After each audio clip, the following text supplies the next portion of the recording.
We are Steve and Jill. Together, we've been buying and reselling land since the 90s. Our data-centric approach leaves our buyers asking, how can you sell it so cheap? Here on the Land Academy Show, We answer that and more. I'm Jack Butala. This is the Land Academy Show. Today, I'm here with Karl Lathis. You may know him as the Land Academy Ambassador. He and his wife, Samantha, have been with us now, since Career Path for, I guess, over 2 years. Mm-hmm. He happened to be in town. His wife's in town, too. In fact, Jill's recording with her as we speak. Probably going to air on different Wednesdays. We'll see how it goes. But what I'm super intrigued with, and I guess we've been talking about all kinds of other stuff except work. What I'm intrigued with is, how did you guys make this work for you? Or was it just a natural thing? Or everybody wants to know what the secret is. I mean, there's a lot that goes into that, but I mean, I say discipline has a lot to do with it. Samantha and I are very disciplined when it comes to this business. This is a great business. Jack has set this up for us, and we've learned from his teachings and through Land Academy, through Career Path. We did all that, but most importantly is we've taken those things that we've learned and we've actually applied them, and we've been disciplined with them. We consistently send out mail when we say we're going to send out mail. We consistently answer our phone when we're going to answer our phone, and we do what we say we're going to do.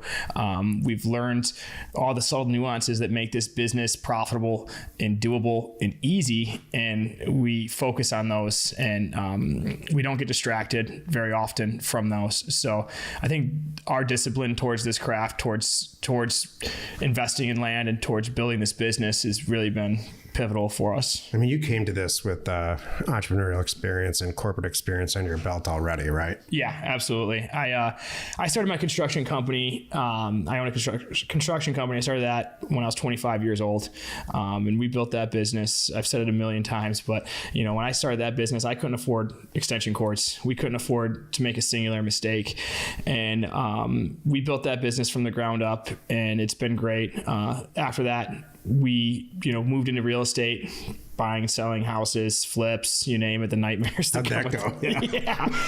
Well, I'm not doing flips anymore, I tell you that. We made money. There's money to be made there. I know you guys made money doing it too, but I don't see you guys doing very many flips either. I choose life. Yeah, right.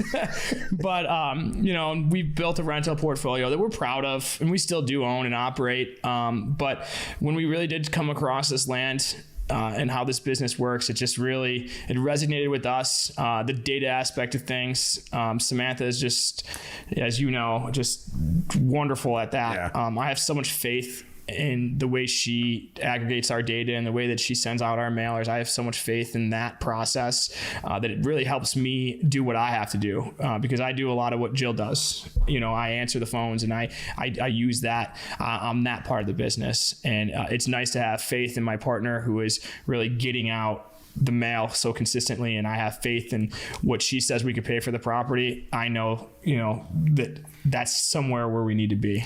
I don't think it's any surprise to anybody that we have a ton of married couples like Karl and Sam, and obviously Jill and I in our group.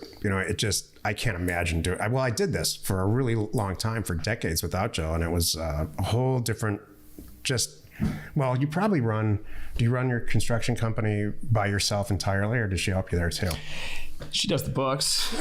The construction probably company, why you're still in business. Yeah, right. She doesn't know what I do. No, yeah, well, that's the thing about this business is that you know it. You've done the same thing with Jill. Is that you can really work together with your team and your business, and you can build it based off of really the roadmap that you provided. With that construction company, with doing these other businesses, you don't always have that roadmap, and there's not always room for somebody else. The way my construction company works is I need to be in charge. I am the person in charge. Yeah. Ask me if I'm in charge of our land business. There's a little bit of a different story there. I'm not either. So, this business is set up for this, in my opinion. It's set up for exactly who we are. We're very ambitious. We're very much go-getting, but we're also, Samantha's extremely intelligent, and she's able to really do that part of the job so much better than, I could ever do. So, why would I? I've long said that these roles choose us. We don't choose them. I didn't set out to be the data person. It's just who I am, and that's it. Yeah. So, I mean, we're having a blast with it still. Give us some numbers. Like, what are you just ballpark success numbers, year 1, year 2 kind of thing? Well, you're talking to the wrong person. I can tell you. I can tell you what I told. We were discussing earlier about that the minor split that we had just done. Yeah. Right. So Samantha and I purchased. I'm comfortable giving you the real numbers on that. We purchased a property. It was for $100,000. And we went through the process using Jack's transaction coordinator to help us through the process of minor splitting the property. So we split that property from 1 APN to 4 APNs. And at that rate, we're selling all 4 APN, each APN for around $100,000. So buy for 100, sell for 400. Exactly. Wow. And we're pleased with that. And, and that's not every deal is like that. That's the truth. And that's something I do want to stress is, we buy at times we buy for 5 and sell for 25 and things of that nature. But the reason we're playing this game is so that we can do things like buy for 100, sell for 400, because that's really what gets your blood going. I mean, you send a bunch of mail out. The real truth is, and you know this, unless, maybe you have a different experience, but you send a bunch of mail out, it all comes back and you're staring at 5, 10, 15 deals from the mailer. You're going to choose. What we do is we look at the deal and we decide based on a piece of real estate. We didn't send it out with intent. We just sent it out to get some deal flow. And when it comes back, you decide what you're going to do. There might be $15,000 margin in a deal. It might be conducive to a minor split or just a regular flip, or you might just throw it in the trash can right there, and the numbers really vary. Play the cards you're dealt, right? We did run into that this year, actually. For whatever reason, we had taken the stance that, hey, we're going to start doing bigger deals, larger dollar amounts, and that was our stance. And that's how the beginning of the year started out for us. And that was great. But for whatever reason, and I can't explain exactly why, but the deals that had started coming to us about middle of the year were in the $5,000-$6,000 acquisition price. Wow. And they were able to sell for $25,000, $30,000, $35,000, right? So we're very against making our mailer smaller, right? So when there are $5,000 offers in that data set, Samantha's leaving them in there, but she's going to make sure that it's going to be something that's going to make sense for us when she's going through and doing her test for reason. She wants to know that, hey, if this comes across our desk, would we still do it? No, we don't want $5,000 properties at our point in our career, but if we do, we want to make it profitable, right?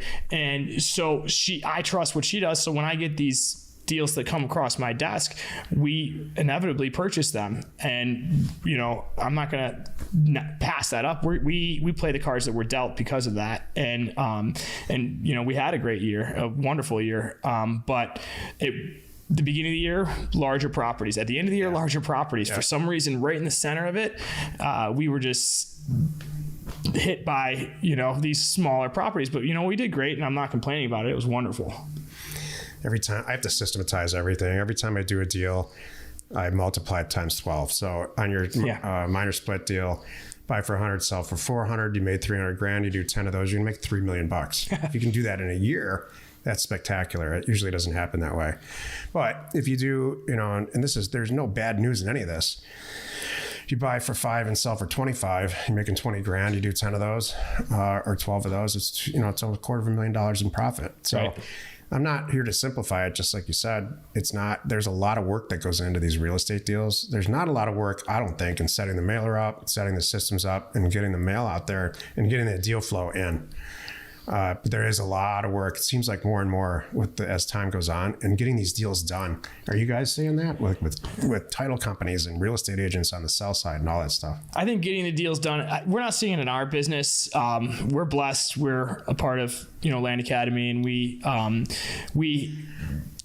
use Jack's transaction coordinator to close our deals, and through Land Academy Pro. But what we don't. So we don't really struggle with closing the deal, because honestly, that's a system that we have in place for that. But we do, Samantha and I do see members, and we help members out often. And we do see that happening. Deals not getting to the finish line. And that's, like I said at the beginning, discipline, where it's important. If you don't have a transaction coordinator and you have to be your own transaction coordinator, that's fine. But you need to make sure you're following up and you're making those phone calls and you're making sure these deals close, because there's a lot of these deals that we've come across that if it wasn't for either our due diligence or Jan's due diligence and moving forward and continue to follow up with sellers and continue to follow up with title agencies, that these deals would fall apart. And they're profitable deals and there's money to be had there. So that's important. You know, we were talking earlier, just horsing around, not even talking about business really, but you said you get up at around 4 o'clock in the morning, right? Yeah. So what's a regular day for you? What's a regular day for you and Samantha and your whole family?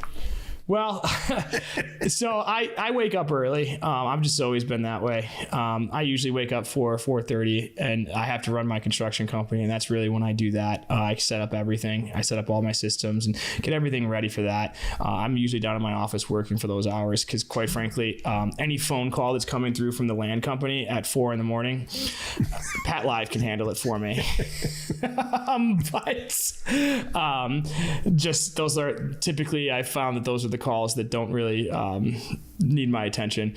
So around mid-morning, around 7:30 is really when I switch my focus and we start focusing on the land company. And I'm a little ashamed to say it, but I don't really spend that much time on the land company. Neither do I. And I answer phone calls, and we make sure everything's uploaded into our CRM and we make sure everything's in line. But realistically, when you have systems in place, you can really see what needs to be done in that day. And very rarely does that day extend very far into my day. Yeah. So most days, Samantha and I are done well before 3 o'clock.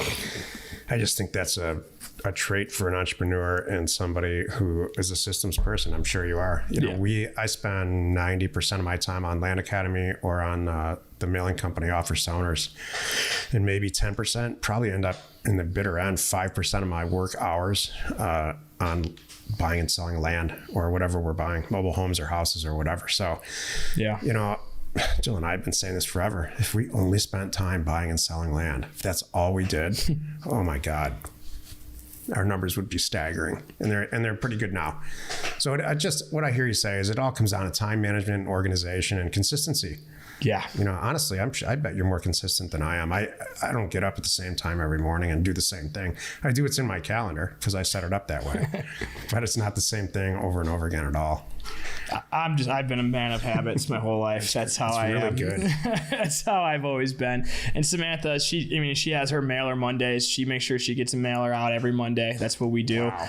And I think that consistency, a lot of times I see a lot of members of Land Academy being like, hey, I'm going to send out this mail. I'm going to receive those phone calls. I'm going to buy this property. I'm going to close on it, then I'm going to list it, and when I sell that property, I'm going to send out my next piece of mail. That just doesn't work. It doesn't work for me on a personal level, but it doesn't work as a business, as this business. I can't stress it enough how important it is to consistently send mail. When that phone is consistently ringing, you're in a pattern. When my phone rings every single day, I'm in that pattern, and I receive those calls better, and I move forward better. The business continues to move forward better. When Samantha's consistently sending out that mail, it changes everything. We've had times where we said, hey, let's just take a couple of weeks off and not send mail. And yes, we've survived and we've done great, but I can tell you the business it feels more clunky. I get in a rhythm and I continue to move. Yeah. And it really does well for us. When you get that like that, when you are relatively consistent and it stops for whatever reason, I don't care if you go on vacation or some life event happens, it just feels like you're all out of whack, doesn't it? Yeah. Your body and your mind is trying to set yourself back on that track that it was comfortable in. I wholeheartedly agree. That's why it's tough for me to, as much as Samantha and I don't live a life that's completely 100% focused on working all the time, we are always in the saddle, so to speak, and because when we remove ourselves from that, it's so hard for us to keep going. Consistency is just so important. So it's no secret that there's just a ridiculous amount of noise about buying and selling land out there on the internet. We've talked about it a little bit earlier, all four of us. And so what we're seeing, I've been doing this for 35 years together with Joe for 15, and then Land Academy is about 10 years old. We're seeing a lot of people trying to make a quick buck in this business by explaining to everybody how to buy and sell land just cracks me up a little bit. Yeah. So what the effect of that for us is we're seeing a different type of person join Land Academy. And so I would love your opinion on this. The person that there's a section or a subsection of people that are joining Land Academy. They join. They don't call us to talk to us or our salespeople or anything, but they join, they sign up, and they kind of have the attitude where they say, all right, make me some money. What do you say to that? I don't even know what to say to that. To be honest with you, I mean, you're going to find those people in life, right? And here's the thing: is the reason people are joining Land Academy, the reason the right people are joining Land Academy and finding us and not finding those other groups is because we're serious about this, and that's not a serious way to go about a business. No, not at all. And you. As much as we joke around, like we've spent the last 3 or 4 hours together just talking, and we are joking around, having a great time, and there's a time and a place for that, right? Yeah. And when it comes to business, we're very serious about it. And I think that when you take a look at the track record of who Land Academy is, who you are, and who Jill is, about how this has been built, it speaks for itself. And I think that's the members we're trying to attract. But at the same time, you have everyone out there, whatever business you're in, you need to take it seriously. It's okay to have, to joke around and do whatever, but like no one's going to go out there and do it for you in life, in anything. You got to go out there and do it yourself. And that's something that, we've attempted to do in our lives. And I feel success has been followed by that. No one cares about you. It's like, when you say, hey, Karl, make me $1 million. I say, okay, cool. I just don't know what to say to that. I can tell you exactly step by step how to do that. I'm just not going to do it for you. I could do it for you, but I'd rather do it for myself. Yeah, absolutely. And yeah. But we do see that. I have seen that, and I'm sure you've seen that when people are saying, hey, how come I'm not making any money? And you ask 3-4 questions. Just one. One. How many mailers have you done? Well, I haven't done one yet. Yeah. And that's the answer. Yeah. Yeah, for sure. And, or what is your routine? How do you, what's your intake like? What is, a few simple questions, if you're serious about this business, be serious about it. Go through the modules that Jack provided for you. Go through as much education as you can. Surround yourself with people who are successful and people who are motivated, and you'll see that not a single one of them is going to ask you, hey, can you make me $1 million?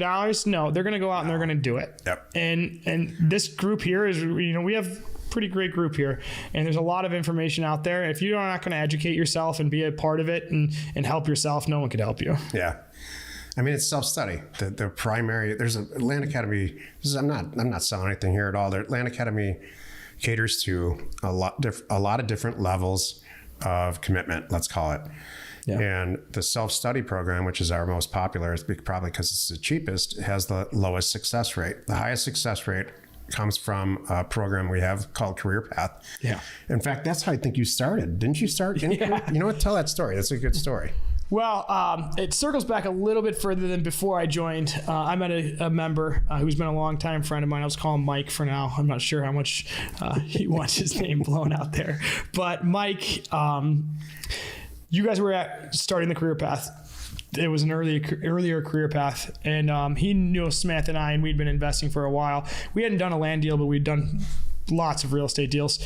And he approached us and said, hey, you're perfect for this. We didn't even know what Land Academy was, to be honest. And he said, you need to do this. So we ended up looking into it, and he kind of ran through some numbers with us to show us kind of how he'd done it. He'd been a member of Land Academy for quite some time. You guys know him pretty well too. Mm-hmm. And so what we ended up doing was just say, okay, if we're going to do this, we're going to sign up for Career Path. And we did, which was pretty funny because we had to do an onboarding interview and all that, and the questions were like, so how many land deals have you done? How many mailers have you done? And I was like, none. Zero. But we're going to do this. Okay. And thank God you guys took a flyer and let us do that, because not everyone is allotted who wants to join Career Path. Career Path is set aside for people who want to elevate their business and who want to continue to, to grow. There's not going to be a person who joins Career Path who says, okay, now I'm in Career Path, make me $1 million. These are business people who understand how to make themselves $1 million. And so yeah, we started our career path journey, and we started our Land Academy journey at the same time we started Career Path, and we really haven't looked back since. Samantha quit her job less than 6 months after we joined Career Path, and it wasn't just a standard job. She was a pretty important individual in her career. Like where was the thought process there? Was there a series of deals that just convinced you guys? Like, you obviously had to go through some type of a set of experiences that led you both to say, especially for her quitting that in a pretty amazing job. Two intelligent people are making an intelligent decision to give up a huge revenue stream. Like, lead us up to that. Yeah. Or do you regret it? Yeah, worst mistake. No, worst mistake we ever made. No, it is honestly, to get in front of it, it is the best decision we've ever made. But it's not the decision for everyone. We didn't make the decision out of necessity. We made the decision after we had evaluated everything. We had gone through Career Path. During Career Path, we sent out a mailer. During Career Path, we purchased a property. And shortly after that, we had sold that property for around $140,000 in net profit. Wow. And that's not normal. It's not normal.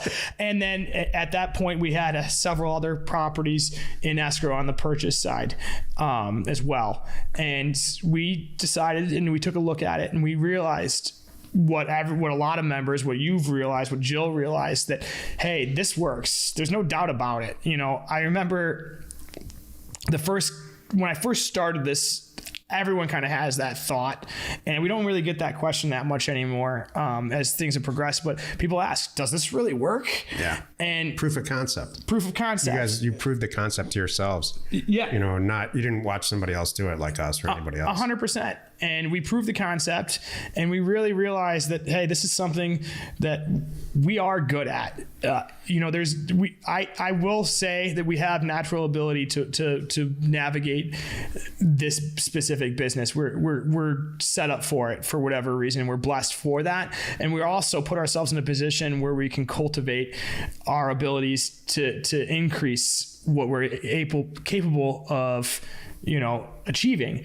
And we realized that, when selling that first property, it was like, there's no reason for you to continue down this W-2 job, to continue to travel to work, to continue to do all these things that we weighed the negatives and the positives, and there wasn't very many things that held us back, other than, Samantha's a CPA, which is difficult to achieve. That was our big holding ground. I was like, man, she spent a long time moving down that path, and she's done very great with it already. And she was moving up the corporate ladder faster than we could ever imagine. But, now she's the boss. Yeah. So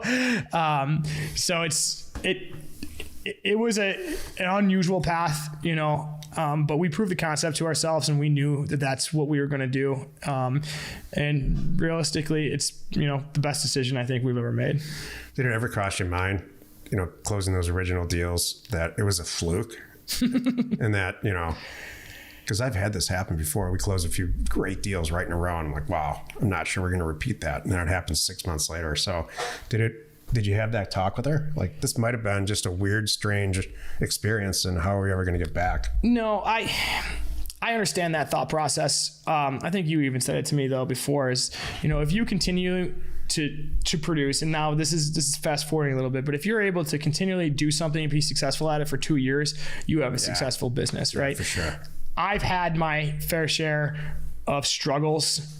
I've had through business, and I've had to fight, claw, and move my way forward through businesses before. And I saw how ridiculously easy that was. And even if it wasn't a fluke and I can make 1/10 of what I made there consistently, it would make sense. And it just made so much sense for me, because it's like, this works. I know that.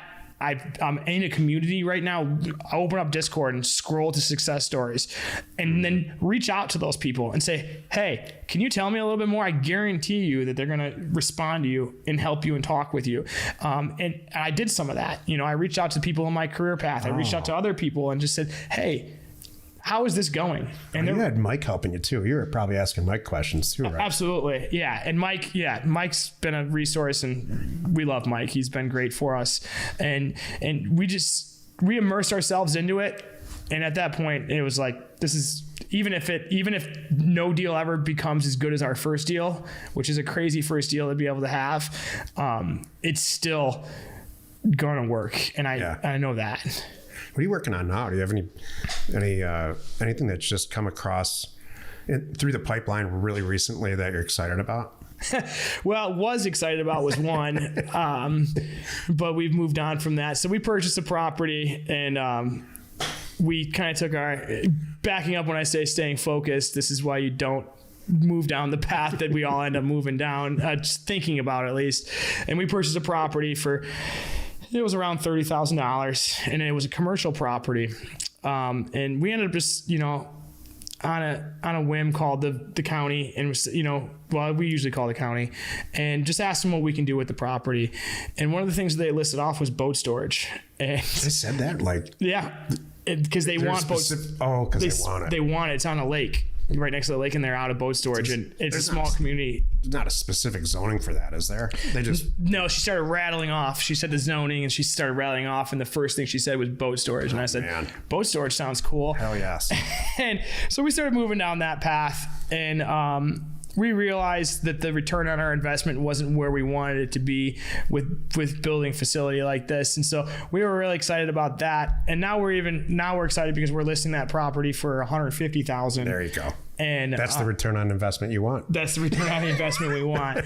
So that should be listed any day now. But it's just funny because it is easy in this business to get distracted and start saying, hey, maybe I'm going to start a boat storage company. And now I'm thinking, man, I don't have time for that. I don't feel like doing that. I want to not start another business right now. So, but yeah, that was our excitement of I think last week. Drone photos will be coming in soon. So we're going to move on from that boat storage dream. Isn't it amazing when you really just take a few steps back? Every once in a while, I take a few steps back. And again, I'm not blowing smoke. It's just shocking that how much at any given time, how much real estate we control. Yeah. And there's people in our groups, because I know you help out with Career Path now, you and Samantha. There's a lot of different people that show up for Career Path that have stories. They all have stories like Carl's got one, I've got one.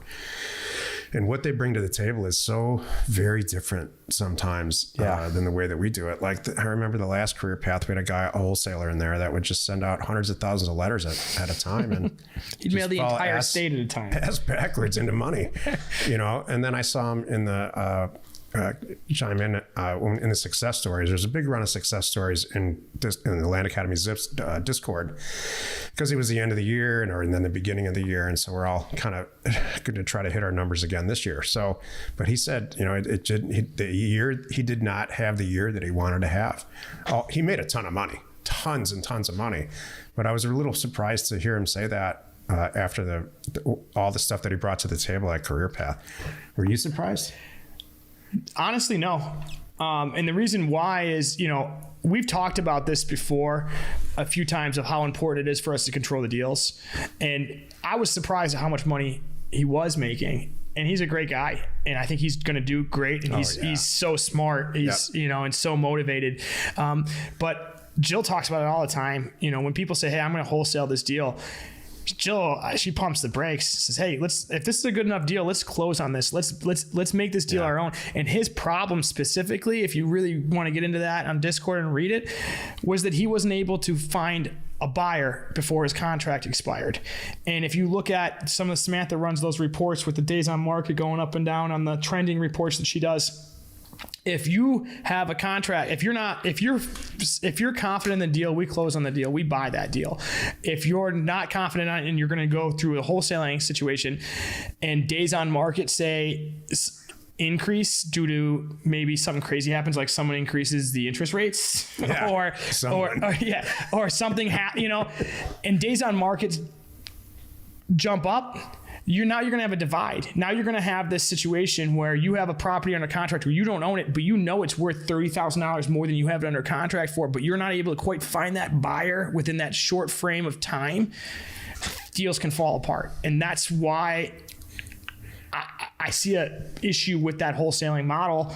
And the more I get into this business, the more I realize how important it is for us to control every aspect of the deal. And that's why we close on the properties. When we have confidence in them, we close on these properties. That's exactly my point. In a roundabout way, you made my exact point. We're in the business of controlling real estate. There's a lot of different ways to do that. Wholesaling a property, you can get equitable title to a piece of real estate. You make an offer. The offer is accepted. You have 90 days, 30 days to 90 days to actually close on the deal. And in a roundabout kind of seedy way, in my opinion, you go and try to find a buyer and you can't. So how do you really control that real estate? I don't think so. Yeah. If you really want to control a real estate because you believe in the deal, like this boat storage deal, I'm sure you guys believed in it or you wouldn't have bought it.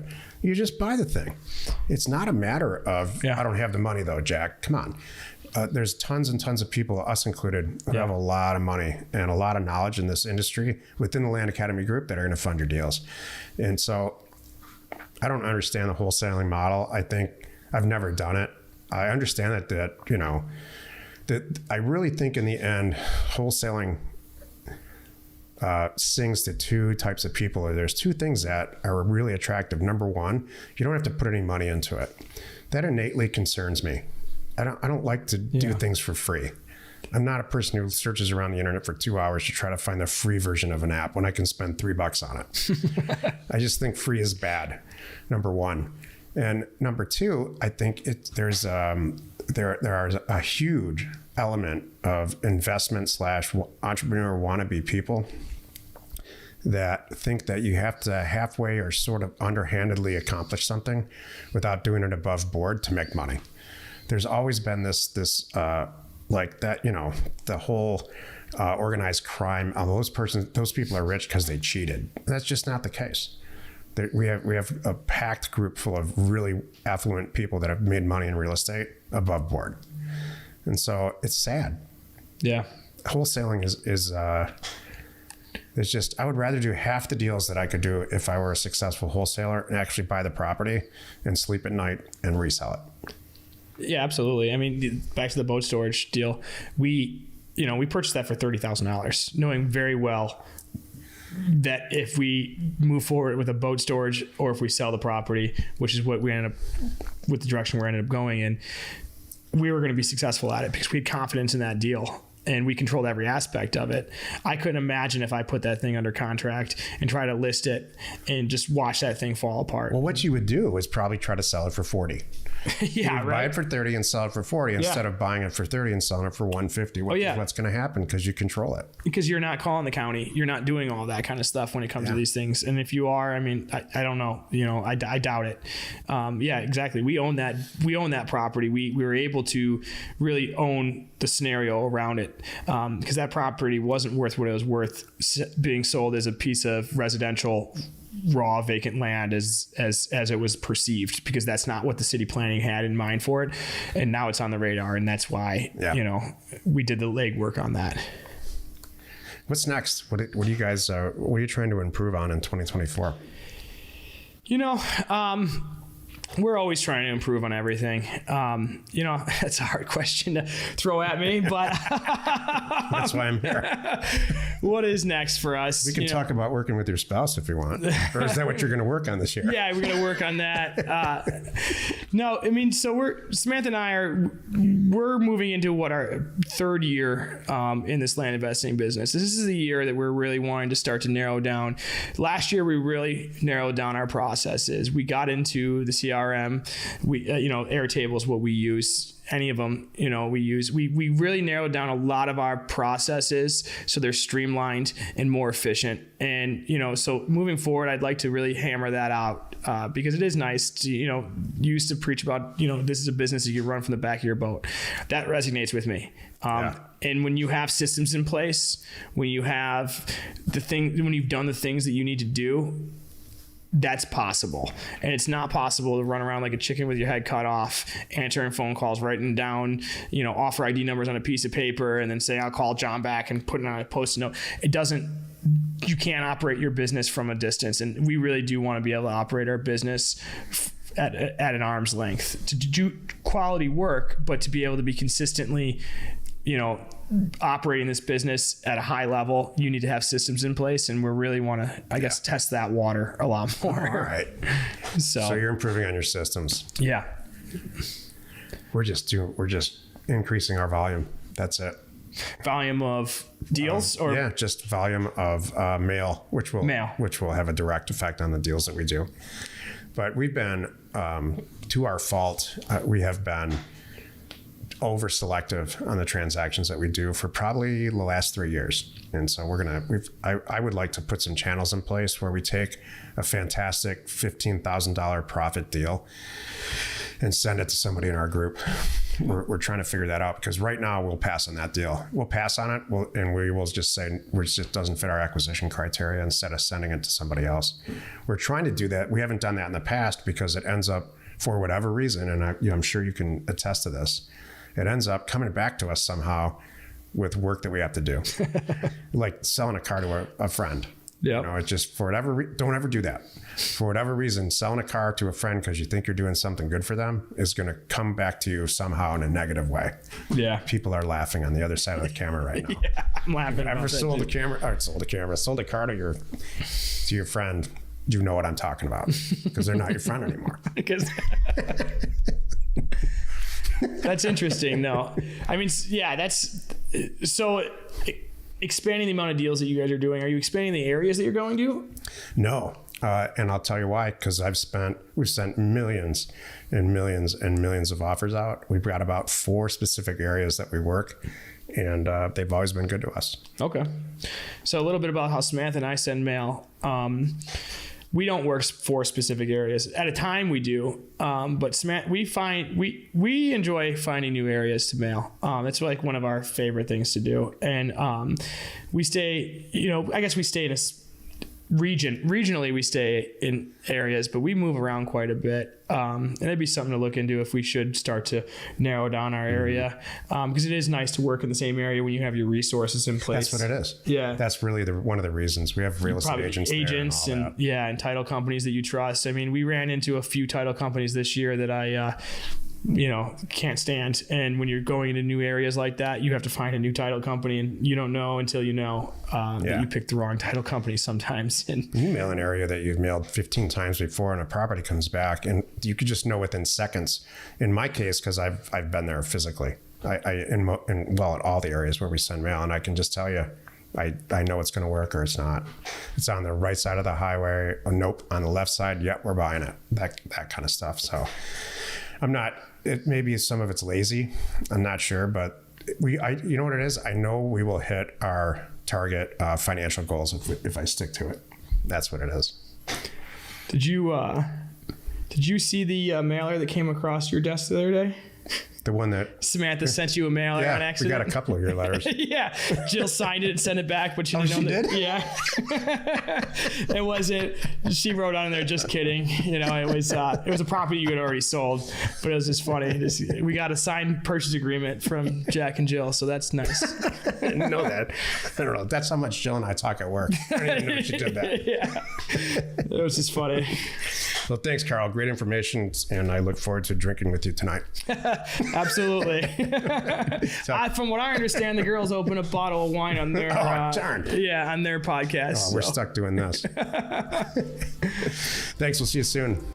We hope you found our content valuable, and we appreciate your support. If you have not already, please check out our channel and hit the subscribe button. And your comments and suggestions help us to create the content you're here for. Hitting the like button helps to support our channel's algorithm and gauge your interest for future shows.